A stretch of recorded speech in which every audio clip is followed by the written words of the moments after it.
नमस्कार, स्वागत है आप सभी का सीएनबीसी आवाज पर। आप देख रहे हैं खिलाड़ी नंबर 1 और भारतीय बाजारों में अचानक एक झटका लगता हुआ निफ्टी बैंक और मिड कैप इंडेक्स सब गिरावट के साथ ही कारोबार करते हुए। इनफैक्ट आज शुरुआत अच्छी थी, 19840 के आसपास हम खुले जरूर, लेकिन उसके बाद से ही मार्केट में वॉलेटिलिटी बढ़ती हुई और बैंकिंग स्टॉक्स हैं जो इस समय दरअसल सबसे ज्यादा दबाव में हैं।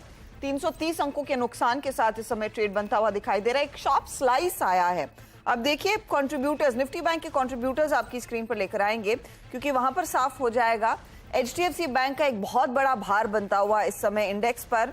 आईसीआईसीआई बैंक, कोटक जैसे काउंटर्स, एक्सिस जैसे काउंटर्स, एसबीआई जैसे काउंटर्स, ये सब हैं जो दरअसल नेगेटिव टेरिटरी में ट्रेड कर रहे हैं। और एचडीएफसी बैंक जिसका वेटेज सबसे ज्यादा है, 150 पॉइंट का दबाव वो डालता हुआ निफ्टी बैंक पर। फिर लगभग 100 पॉइंट का एक्सेसिव दबाव आईसीआईसीआई की तरफ से भी आ रहा है। एक्सिस और कोटक में भी क्लियरली प्रेशर है। इसीलिए आप देख रहे हैं हम लगभग 320-26 अंकों की गिरावट पर इस समय निफ्टी बैंक में कर रहे हैं कारोबार। तो ये एक मेजर प्रेशर पॉइंट बन गया है और इसी ने दरअसल मार्केट की पूरी चाल को आज सुबह के बाद डीरेल किया है। दूसरी तरफ फार्मा काउंटर्स कुछ कोशिश कर रहे हैं सपोर्ट देने की, मेटल्स कुछ सपोर्ट देने की कोशिश कर रहे हैं, लेकिन बैंकिंग स्टॉक्स का प्रेशर काफी ज्यादा है। और आज इंपॉर्टेंट दरअसल है ये क्योंकि आज निफ्टी बैंक की एक्सपायरी भी होती दिखाई दे रही है। तो हम डे हाई से करीब करीब 330 अंक गवा चुके हैं। ये आपके लिए ताजा तस्वीर। अब हमारे जानकारों की क्या रणनीति रहेगी, इस मार्केट को कैसे पढ़ा जाए, आज के ट्रेड्स किस तरफ है, तेजी की तरफ या फिर कुछ मंदी के आइडियाज भी सामने आएंगे, इस सब पर बातचीत करेंगे। ध्यान रहे इस हफ्ते हमारे साथ है शिल्पा राउत, रचना वैद्य और स्नेहा सेठ। रिटर्न्स आपके सामने हैं। शिल्पा ने लगभग 4% तक की कमाई की, रचना और स्नेहा के बीच कांटे की टक्कर चल रही है। आप तीनों का ही स्वागत है। पहले निफ्टी बैंक पर एक फटाफट व्यू रचना जी दीजिए, क्योंकि अचानक एक शार्प स्लाइस देखने को मिला है। जी बिल्कुल सही बात है आपकी। जैसे हमने पहले दिन शो के बाद भी करी थी कि 44,500 के आसपास एक रेजिस्टेंस है, उसी रेजिस्टेंस ने रोका है इस काउंटर को। और यहाँ पे अब जो सपोर्ट आ रहा है वो 43,000 एंड 43,900 के आसपास आ रहा है। उससे पहले कोई सपोर्ट नहीं आ रहा है, तो ये यहाँ से गिरावट जो है फर्दर और एग्रेवेट आज के दिन में हो सकती है। तो क्लियरली प्रेशर बनता हुआ। शिल्पा, निफ्टी पर क्या व्यू है और क्या ये भी दरअसल बैंकिंग स्टॉक्स की गिरावट पूरी निफ्टी की चाल को भी डीरेल करेगी आगे? यहाँ पे मेरा थोड़ा व्यू कॉन्ट्रेरियन रहेगा शायद। सबसे अभी मेरे हिसाब से इंट्राडे सपोर्ट्स पे आ गए हैं निफ्टी बैंक निफ्टी दोनों, जहाँ पे अभी आपको बाय करना चाहिए। रिवर्सल इज ऑन कार्ड, तो यहाँ पे in fact I will be a buyer completely, not a seller. मुझे लगता है यहाँ से वापस 19,850 और बैंक निफ्टी टूवर्ड्स 44,400 to 500 वापस आते हुए मिलेगा। ओके, तो शायद डिप पर एक अच्छा खरीदारी का मौका इंडेक्स आपको दे रहा है। स्नेहा, आपकी अप्रोच क्या है? Very good morning Harshada. अगर आप मार्केट देखें तो जिस तरह का हायर लेवल से सेलिंग आ रही है वो एक अच्छी इंडिकेशन नहीं है। इनफैक्ट कल के दिन भी अगर आप देखें तो 19,850 के आसपास एक जो हर्डल था, वहां से ही सेकंड हाफ में थोड़ी सी प्रॉफिट बुकिंग देखने को मिली।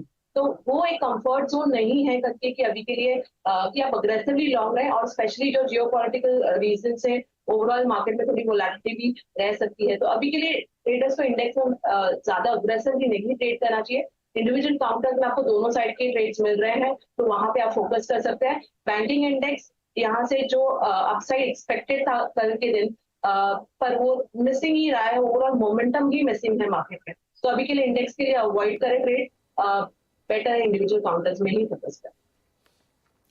इंडिविजुअल काउंटर्स पर फोकस करें आप। ध्यान दीजिएगा स्टॉक स्पेसिफिक ट्रेड्स पर। इंडेक्स का ट्रेड थोड़ा सा आज गड़बड़ लग रहा है। चलिए अब व्यू लेना शुरू करते हैं कि क्या जुड़ेगा पोर्टफोलियो में और कहां पर जगह बनने की कोशिश की बनाई जा सकती है। शिल्पा का पोर्टफोलियो लेकर आइए। एबी कैपिटल, आपका कल का ट्रेड आपने प्रॉफिट बुक कर लिया कल के कल। एसबीआई कार्ड में आज आपने प्रॉफिट 808 पर बुक किया है। शिल्पा, आज का फ्रेश ट्रेड क्या है? मेरा अभी का फ्रेश ट्रेड रहेगा लॉन्ग साइड में। मैं यहाँ पे मेट्रोपोलिस में लॉन्ग लेना चाहूंगी। मेट्रोपोलिस 1562 पे ट्रेड कर रहा है, 1540 का स्टॉप लॉस है। मुझे लगता है यहाँ से 1600 के लेवल्स तक ही अप्रोच करेगा। 1600 की तरफ मेट्रोपोलिस बढ़ता हुआ 20 रुपए ऊपर काउंटर और 1540 का आप स्टॉप लॉस लगाएंगे, 1600 का टारगेट रहेगा। ये वो पहला ट्रेड है जो शिल्पा ने दिया है। स्नेहा, आप भारती एयरटेल के को होल्ड कर रही हैं, लेकिन मैक्स फाइनेंशियल जो कल का एक आउट परफॉर्मर था, अनफॉर्चुनेटली पूरा मार्केट टर्न हुआ, फाइनेंशियल्स टर्न हुए, तो आपके मैक्स में स्टॉप लॉस ट्रिगर हो गया। आज नया ट्रेड क्या जोड़ रही हैं? हर्षदा, अभी के लिए मैं थोड़ा सा लाइट रहूंगी। अभी मैं आप तक वेट करके फिर ट्रेड लेना पसंद करूंगी। आप कह रही हैं आप इस समय ट्रेड नहीं जोड़ रही हैं? नहीं। ओके।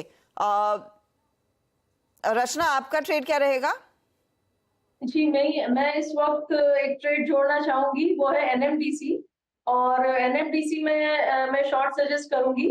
और यहाँ पे आप अगर एसएल जो है वो 167 पे लगाते हैं, 167.5 पे लगाते हैं, रादर 167.5 के एसएल के साथ अगर इसको शॉर्ट किया जाए तो डाउन साइड पे इसका टारगेट हो सकता है 151।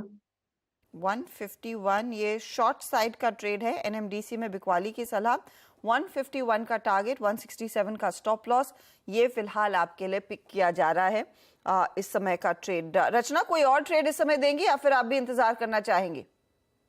ना, मैं देना चाहूंगी सेकंड ट्रेड, और वो मेरा रहेगा अगेन शॉर्ट साइड पे, और वो रहेगा अगेन नवीन फ्लोरिन में। नवीन फ्लोरिन पे जब तक 3730 का लेवल अपसाइड पे नहीं ब्रेकआउट होता उसके ऊपर प्राइस, तब तक यहाँ पे बहुत दिनों का साइडवेज कंसोलिडेशन है and momentum indicators negative side पे दिखा रहे हैं। तो मुझे लग रहा है कि ये जो कंसोलिडेशन बहुत ही टाइट हुआ है वो डाउन साइड पे शायद ब्रेक डाउन होना चाहिए, और उसके हिसाब से यहाँ पे 35-30 तक के levels with in a day और टू नजर आ सकते हैं। 35-30 तक के लेवल्स देखने को मिल सकते हैं। शॉर्ट साइड का ट्रेड रहेगा। रचना, स्टॉप लॉस क्या मेंशन किया आपने इस ट्रेड में? मैंने इस ट्रेड में जो स्टॉप लॉस मेंशन किया 3720 का किया। 3720 का स्टॉप लॉस रहेगा। यह है फिलहाल आपके लिए सौदा। शिल्पा, आपका क्या प्लान है? नया सौदा इस समय जोड़ना है या फिर दोपहर का इंतजार करेंगे? नहीं हर्षदा जी, मैं थोड़ा वेट करूंगी। ओके। स्नेहा, कुछ निकला है इंटरेस्टिंग? अगर आप इंडिविजुअल काउंटर्स में देखें तो मुझे बंधन बैंक के सेल के लिए अच्छा लग रहा है। करंट पर अगर आप देखें तो काफी अच्छा अपमूव आया, उसके बाद थोड़ा कंसोलिडेट कर रहा था जहाँ पे कुछ स्टॉक्स काफी अच्छे मूव दे रहे थे, बट मुझे लग रहा है कि एक सपोर्ट जो है 238 का वो रीच कर सकता है। तो विद दैट एंटिसिपेशन मैं इसे सेल करने की सलाह दूंगी। एक स्ट्रिक्ट स्टॉप लॉस आपको लगाना है अराउंड 244 के आसपास, और जो टारगेट रहेगा वो अराउंड 224 तक के रहेगा। 224 के लिए बंधन बैंक शॉर्ट किया जा सकता है और स्टॉप लॉस 244 का रहेगा। ये भी एक वीकर विकेट पर है। 238 टूटे तो फिर एक क्लियर कट स्लाइड देखने को मिलेगी, और उसी के कगार पर एकदम ब्रिंक पर खड़ा है काउंटर 239 240 के आसपास। तो ये है फिलहाल वो ट्रेड्स। एक बाय साइड का ट्रेड, लेकिन 3 सेल साइड के ट्रेड्स आए हैं। चलिए काम करते हैं, इनकी एनालिसिस आगे देखेंगे। देखेंगे कि स्नेहा और शिल्पा के हाथ में कुछ और नया ट्रेड आता है या नहीं। तब तक कैनफिन होम्स आपकी स्क्रीन पर लेकर आते हैं। कैनफिन होम्स एक अच्छी तेजी वाला काउंटर साबित होता दिखाई दे रहा था। आज ध्यान दीजिएगा तो स्टॉक में कुछ मुनाफा वसूली है, 1.5% नीचे नंबर्स आ चुके हैं। नंबर्स मिले जुले हैं, 82 26% और मुनाफा 11.5% बढ़ा है। मार्जिन्स 6 क्वार्टर के हाई पर है। हालांकि एसेट क्वालिटी पर हल्का सा दबाव देखने को मिला और डिस्पर्समेंट्स कम हुए हैं। कंपनी के एमडी और सीईओ सुरेश एस अय्यर हमारे साथ जुड़ गए हैं।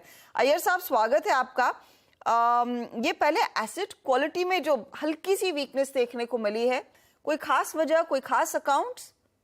नहीं, इसमें कोई अकाउंट से रिलेटेड नहीं है। बेसिकली हमारे जो रिस्ट्रक्चर्ड बुक है उसमें थोड़ा सा एक प्रेशर है। वी हैड ऑलरेडी इंडिकेटेड कि रिस्ट्रक्चर्ड बुक में थोड़ा सा 10 to 12% का एनपीए हो सकता है। तो अराउंड 450 करोड़ का बुक जो रिस्ट्रक्चरिंग से बाहर निकला है 2 साल बाद, उसमें थोड़ा सा एनपीए में इंक्रीज दिखा है। अदर देन रिस्ट्रक्चर्ड बुक में जो एनपीए है दैट इज वेरी स्टेबल। 0.55 जो मार्च में था अभी भी वो 0.57 ही है, so there is no increase. तो नॉन रिस्ट्रक्चर्ड बुक में कोई प्रेशर नहीं है। जो रिस्ट्रक्चर्ड बुक अभी तक मॉरेटोरियम में था 2 साल से, उसमें जैसे पोर्टफोलियो बाहर निकला है उसमें थोड़ा एनपीए देखने को मिला है। Basically it is because of that. Okay. लेकिन दूसरी तरफ डिसबर्समेंट्स भी थोड़े से कम हैं। क्या आप एक्सपेक्ट कर रहे हैं वो एक अच्छा पिकअप देखने को मिलेगा थर्ड क्वार्टर में? डेफिनेटली एक्चुअली ये जो सेकेंड क्वार्टर का हमारा डिसबर्समेंट है वो compare to quarter one definitely उसमें इंप्रूवमेंट दिखा है। Q1 के कंपेयर में सीक्वेंशियली देयर इंप्रूवमेंट है और आगे जाके इसमें डिमांड काफी अच्छी है। हमारे जो सेगमेंट है 20 लाख प्लस सेगमेंट जो है मेनली जिसमें हमारी ऑपरेशन जो है 2 BHK 3 BHK प्रॉपर्टीज जो है उसमें अच्छे डिमांड है, लॉगिन्स अच्छे रहे हैं क्वार्टर में, तो इसका इम्पैक्ट हमको Q3 एंड Q4 में देखने को मिलेगा। और वैसे भी आपको पता है Q3 Q4 यानी सेकेंड हाफ जो है वो थोड़ा बिजी सीजन रहता है एंड फेस्टिव सीजन के शुरू होने से अभी रेट डिस्काउंट्स भी अनाउंस होंगे, सो उसकी वजह से भी थोड़ा डिमांड पिकअप रहेगा। तो क्या कुछ खास ऑफर्स आप लेकर आ रहे हैं क्या आप इस फेस्टिव सीजन में, कंसिडरिंग आपने FY24 में लोन ग्रोथ की जो गाइडेंस दी थी वो करीब 18 to 20% थी, कितनी अचीव हुई है H1 तक और कितना फिर आपको कैचअप करना पड़ेगा H2 में? देखिए हमारा जो H1 का जो ग्रोथ रहा है वो 16% का दिख रहा है अभी एंड वो थोड़ा ड्रॉप हुआ है but compare to Q1, but Q3 and Q4 में जो इंप्रूवमेंट दिखेगा उसमें उसकी वजह से we might be able to pick up. तो ये 16% है, यहाँ से थोड़ा इंप्रूवमेंट देखने को मिल सकता है आगे जाके। ओके, एक मैं अपडेट आपसे लेना चाहूंगी कि इस समय स्टेटस क्या है। जुलाई में आपने एक फ्रॉड 38 करोड़ तक का रिपोर्ट किया था और इसका इम्पैक्ट प्रॉफिटेबिलिटी पर आने का डर उस टाइम पर था, क्या कुछ उसका इम्पैक्ट आया है इस पर्टिकुलर क्वार्टर में? इफ सो कितना है? देखिए ये जो फ्रॉड हुआ उसका कंप्लीट 100% प्रोविजनिंग हमने इस क्वार्टर में ले लिया है। और क्योंकि ये एक नॉन एसेट रिलेटेड फ्रॉड था तो इसका एसेट क्वालिटी या उसके यील्ड स्प्रेड या प्रोविजनिंग में आगे जाके कोई इम्पैक्ट रहेगा नहीं। वन टाइम जो इम्पैक्ट होना था वो हमने पूरा 100% इसी क्वार्टर में ले लिया है। सो ये जो रिजल्ट्स डिक्लेयर हुए हैं उसमें 39.67 करोड़ का कंप्लीट इम्पैक्ट प्रोविजनिंग हमने ले लिया है। Okay, that's good to hear. Iyer साहब बहुत बहुत शुक्रिया हमारे लिए समय निकालने के लिए एंड उम्मीद कर रहे हैं कि H2 में वो पिकअप देखने को मिलेगा। ऑफ कोर्स H1 में आप कह ही रहे हैं कि लोन ग्रोथ 16% हासिल कर ली है तो बस 2% और आप लोअर बैंड को अचीव कर पाएंगे, लेकिन 18 से 20% तक की लोन ग्रोथ टारगेट कर रहा है कैन फिन होम्स और दूसरी 6 माही में वो आसानी से अचीवेबल लग रहा है कंसिडरिंग डिमांड देखने को मिलेगी। शुक्रिया हमारे लिए समय निकालने के लिए। अच्छा, एक बार कैन फिन होम्स आपकी स्क्रीन पर रखते हैं। कंसिडरिंग यहाँ पर बहुत तगड़ी तेजी देखने को मिली थी।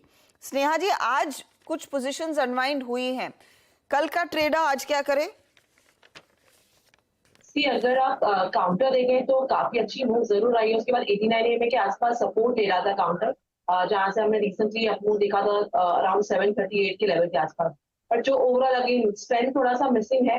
हायर लेवल से मुझे लग रहा है कि एक रेजिस्टेंस है अराउंड 795 के आसपास, तो जब तक उसके ऊपर नहीं जाता ये थोड़ा सा ऐसे ही कंसोलिडेट करेगा और ऑन द लोअर साइड एक 735 738 का एक सपोर्ट लेगा। तो एक कंसोलिडेशन ही लग रहा है। अगर ये नीचे में 738 735 का लेवल रीच करता है तो इसमें थोड़ी और सेलिंग प्रेशर आ सकता है। वैसे सेलिंग प्रेशर तो बढ़ ही रहा है। कैन फिन होम्स आपके सामने, एक बार निफ्टी बैंक रखिएगा प्लीज डायरेक्टर साहब, क्योंकि कार्यक्रम की शुरुआत में 330 अंकों की गिरावट थी, अचानक 100 पॉइंट और गवा चुके हैं हम। और प्रॉब्लम दरअसल आ रहा है HDFC बैंक की तरफ से। HDFC बैंक अब 1.25% के नुकसान पर ट्रेड करता हुआ यहां पर दरअसल सेल साइड की पोजीशंस इंटेंसिफाई हो रही हैं। रचना जी, कितना और बिखर सकता है ये काउंटर? जो है वीकनेस डेफिनेटली है काउंटर पे और ये रिजल्ट्स के बाद भी इसको कोई पॉजिटिविटी इसमें नहीं आई है। डाउन साइड पे ये काउंटर जो है उसमें सपोर्ट जो बनता है वो करीब करीब 1500 के आसपास बनता है और उससे पहले नहीं बनता, तो यहाँ से फर्दर स्लाइड होने के पूरे चांसेस है और चार्ट स्ट्रक्चर उस तरीके की वीकनेस दिखा भी रहा है, तो 1500 से पहले सपोर्ट की उम्मीद ना रखें। ओके, तो ये एक दबाव में करीब 1500 के लेवल्स इस समय बनते हुए। शिल्पा, बजाज फाइनेंस ये भी एक बड़ा कल्प्रिट है क्योंकि नंबर्स शायद बाजार को पसंद नहीं आए हैं। 2.5% का नुकसान और इस घंटे यहाँ पर भी बिकवाली की पोजीशंस बढ़ती हुई। क्या यहाँ शॉर्ट खोलने का समय आ गया है या फिर अभी भी वेट करेंगे? मुझे लगता है ये थोड़ा आज का इम्पैक्ट है रिजल्ट्स का, तो अगर शॉर्ट है तो यहाँ पे लेकिन 7800 पे एक सपोर्ट भी है, तो फ्रेश शॉर्ट मैं रेकमेंड नहीं करूंगी। शॉर्ट्स नहीं करेंगे आप रेकमेंड? सपोर्ट किन लेवल्स पर है? 7800 जोन्स पे सपोर्ट है। 7800 पर, यानी कि यहाँ से 100 रुपए नीचे तो नई मंदी की पोजीशंस बेसिकली नहीं लेनी है। निफ्टी आपके सामने लेकर आते हैं, अब 90 अंकों की गिरावट देखने को मिल रही है। क्लियरली ये फाइनेंशियल्स ही हैं जो दरअसल मूड बिगाड़ रहे हैं और काफी अग्रेसिव सेल साइड की पोजीशंस आती हुई दिखाई दे रही हैं। एक्सिस, कोटक, आईसीआईसीआई, एसबीआई, इनमें से कोई ट्रेड शिल्पा जहां पर पोजीशंस तेजी की काटना शुरू करें वो सिग्नल आ रहा है, या फिर बस होल्ड करना है काउंटर्स को तेजी में? यहाँ पे हर्षदा जी, मैं यहाँ पे वेट करूंगी 43,800 के नीचे अगर बैंक निफ्टी ट्रेड करता है तो यहाँ पे फ्रेश शॉर्ट्स जाएंगे, बिकॉज 43,800 पे एक बहुत स्ट्रॉन्ग सपोर्ट है। तो I am hoping for a reversal from here, तो यहाँ पे फ्रेश शॉर्ट मैं अभी नहीं रेकमेंड करूंगी। तो फ्रेश शॉर्ट्स बिल्कुल ना लें, लेकिन देखते ही देखते अब लगभग 500 पॉइंट के नुकसान पर निफ्टी बैंक आ चुका है। 490 अंकों की गिरावट यहाँ पर क्लियरली बनती दिखाई दे रही है। आज स्पेसिफिकली एक्सपायरी के दिन स्नेहा निफ्टी बैंक का ये टूटना, बताइए क्या संकेत दे रहा है? क्योंकि ऑफ कोर्स ये रिजल्ट ड्रिवन होगा, इवेंट ड्रिवन होगा, लेकिन ये बहुत ही गहरा क्रैक अचानक आ गया है। तो निफ्टी बैंक के ट्रेडर के लिए स्ट्रैटेजी क्या है आज की एक्सपायरी के लिए? फॉर मी आई थिंक यहाँ पे अगर थोड़ा सा बाउंस बैक भी आता है तो आप यहाँ से पुट ऑप्शन ही बाय करके ट्रेड करें, बिकॉज अगर आप देखेंगे ऑप्शन साइड पर कॉल्स में काफी अग्रेसिव राइटिंग आ रही है। और ये हमने जो शो स्टार्ट किया था उसके पहले ही हमने देखा था कि काफी ज्यादा ओपन इंटरेस्ट कॉन्सेंट्रेशन दिख रहा था ऑन दी कॉल साइड, और ये अग्रेसिव होते जा रहा है। और जिस तरह की फॉल दिख रही है तो मुझे लगता है करके कि it is not a very healthy sign, और थोड़ा सा और करेक्शन आ सकता है। और जो सपोर्ट्स की हम बात कर रहे हैं मे बी 43,800 वो भी ब्रीच हो सकता है। 43,800 ब्रीच होने के चांसेस दिख रहे हैं। आपने कहा पुट ऑप्शन लिया जाए, सबसे लिक्विड क्या ट्रेड रहेगा इस समय? अगर आप ऑप्शंस में ट्रेड करते हैं तो और मेरा ख्याल से आप 43,800 का ले सकते हैं कुछ, in case of any bounce back towards at least आपको अगर 44,100 के उधर एक बाउंस बैक दिखता है तो वहां पे आपको 43,800 का पुट ऑप्शंस बाय करके ट्रेड कर सकते हैं। ओके, तो ये फिलहाल आपके लिए ट्रेड बनता हुआ। क्लियरली बैंकों की तरफ से वीकनेस बढ़ता हुआ, लेकिन जितने बैंक्स वीक हो रहे हैं उतनी तेजी फार्मा कंपनियों में आ रही है। सिप्ला देखिएगा 3% ऊपर, सन फार्मा में 1.5% का इजाफा। डॉक्टर रेड्डीज भी कोशिश कर रहा है यहाँ से अपनी चाल को और फ्लेक्स करने की, 1.5% की बढ़त यहाँ देखने को मिल रही है।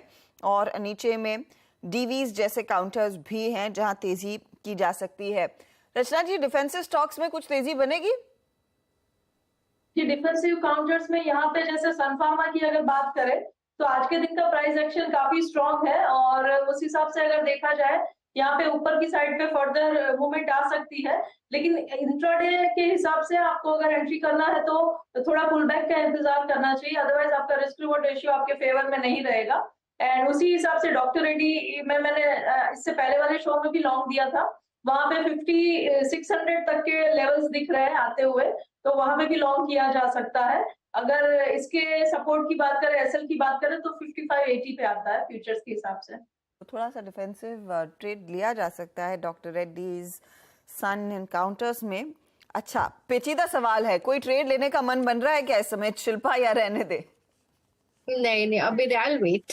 Okay, you will wait. अच्छा, इस बीच रुक करते हैं दिल्ली, जहां पर 29th journalist association of India global award का ऐलान किया जा रहा है, और सीधे उन अवार्ड्स में यूथ ऑफ नेशन। आइए जोरदार तालियों के साथ।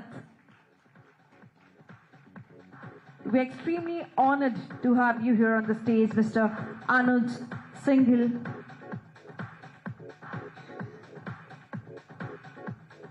सबसे पहले तालियों की दरख्वास्त मैं आप सभी से करूंगी।